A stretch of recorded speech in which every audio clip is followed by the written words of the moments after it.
I was talking to you, Bruiser, about, listen, bro, you supposed to come up here and give us something tangible that we can use. You over here talking about listen up real quick then.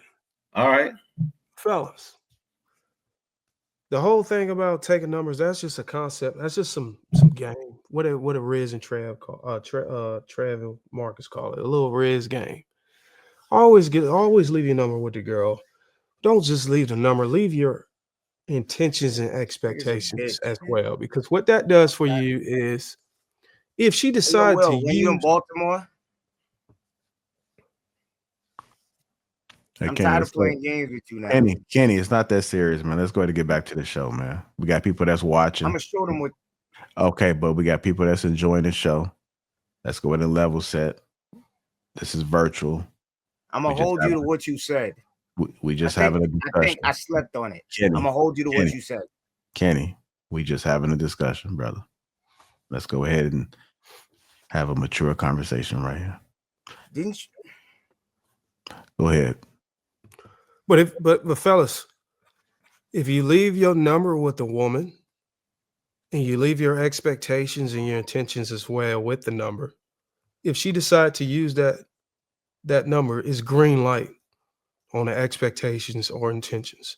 And you could be as straightforward as you want. It works in your favor when you're being as transparent as possible. Because if there's something that you specifically want to do with this woman that you feel kind of twinkle toe around and don't want to say it, just say it, and you'd be surprised. If you actually want to take a woman out on a date and you want to have a good time after that, and she uses your number, best believe that you're gonna be having a good time after that, because that's why she called you. But the worst thing that men are messing it up is they're pushing that out there and they don't think that, they sold it on her, and they're like, I guess I'm gonna just give you a hug and kiss at the end. No. Wait, Bruiser, are you promoting one night stands and sex? I clearly said if that's the outcome that you want.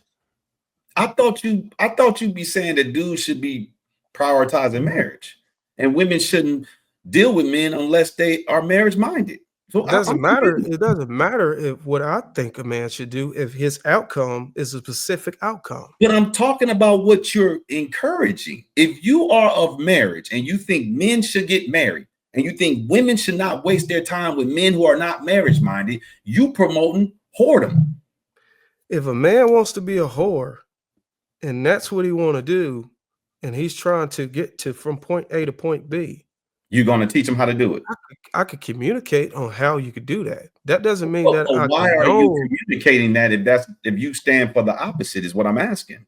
If he asks me, what do you think I should do, or what would you do, or what your beliefs is, and then I would impose what I believe he should do. But we asking you, he not here. He didn't ask, that's not what he asked though. I'm asking you, what are you talking about? That's not what the question was when we was talking, when JR was posing the question. He asked me specifically, do you agree with what Will said? And I said, no. I said, me specifically, I feel like if a man is looking for a wife, this is the outcome, marriage.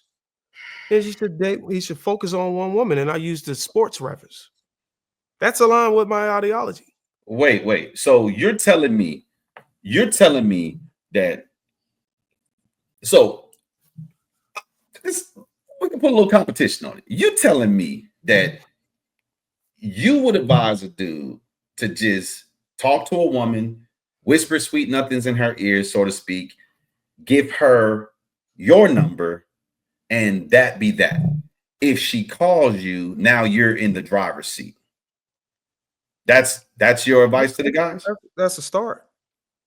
But well, what if she never calls? Man, she's not interested.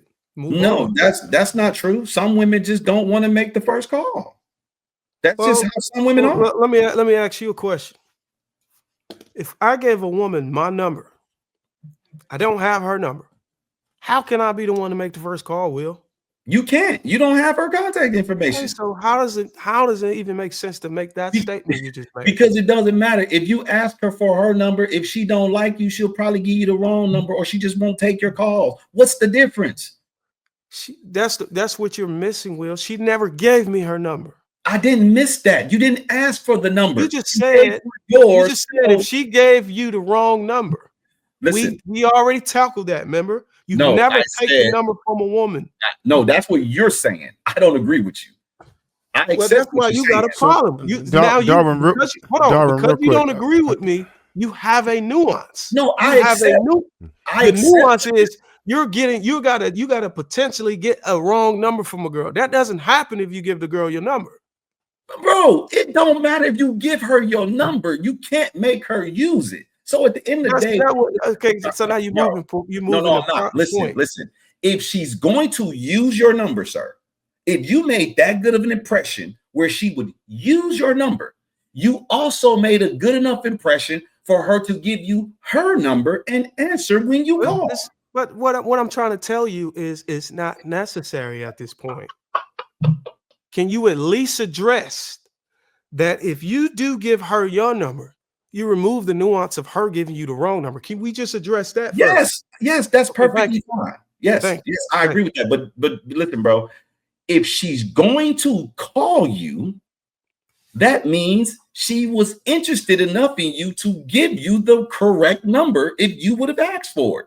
I'm okay with giving me the wrong number. I don't know why we're arguing, because if she calls me, well, she gave me her number.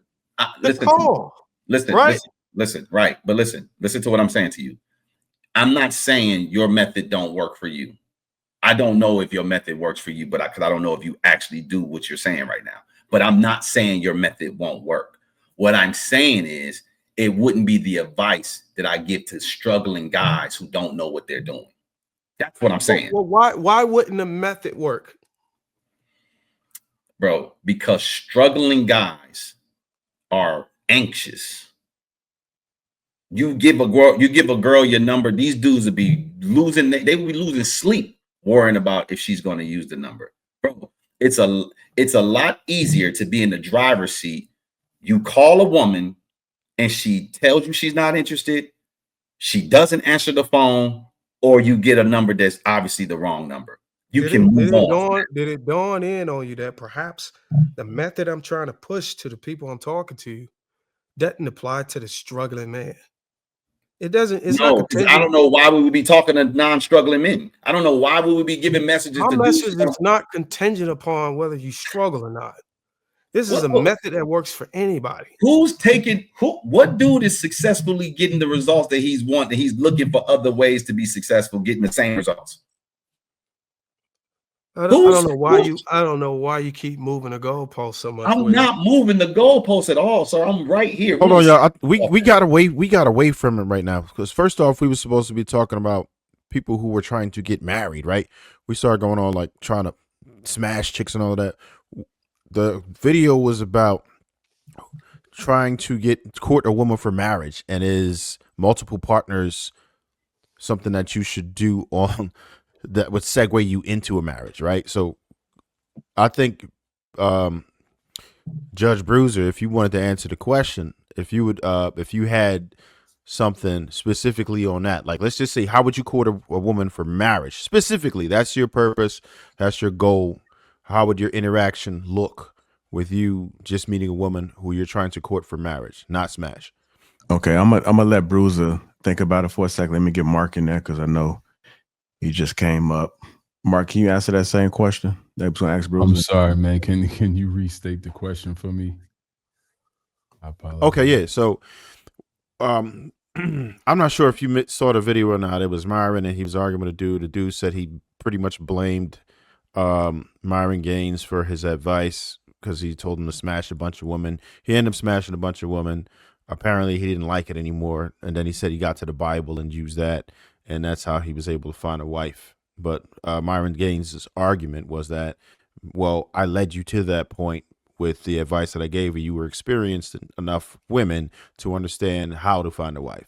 So the question is it effective for you to date, when he said smash a bunch of women prior to marriage on your quest for a wife? Total. Yeah, he said 50 or better. So do you think that actually works in your favor or no? It's stupid. Okay. You don't find a wife through smashing women, bro. You find a wife through knowing what you're looking for and vetting women that until you find the one that meets the criteria that you have stipulated that you're willing to accept. So no, you can't smash 50 chicks and find a wife by smashing 50 chicks. In fact, you will likely get further away from finding a wife by smashing 50 chicks. So I don't know why this guy decided to take advice from that guy pertaining to that subject, but that was horrible advice.